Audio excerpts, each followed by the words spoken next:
这是红榜的踏板。上一期呢，给大家测试了那么多款电动踏板，不了解的可以去看一看上一期的内容。这一期我们来说一说我的电动踏板。首先，不影响任何的底盘高度啊，底盘是纯平的。第二，铝合金一体支架啊，这个跟我测试的都是一模一样的。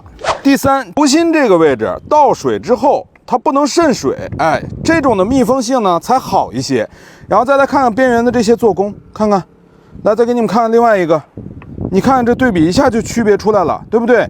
然后还有边缘这个外壳的包裹上，这个是全包覆的，而这种是半包的，它是内嵌在里面的，所以包覆性就一定没有这个强，密封性做不好的话，就一定会产生异响。第四，这个位置与车体连接地方一定是不是纯平的，它是有角度的，看到了吗？所以这种呢，它能跟原车贴合性更强，这样底盘的缝隙才会匀称，不会说在开合的时候撞击底盘产生异响。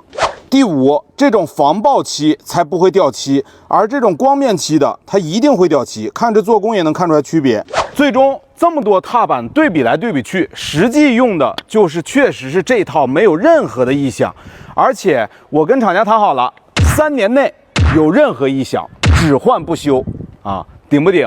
抄作业的可以看一下左下角链接。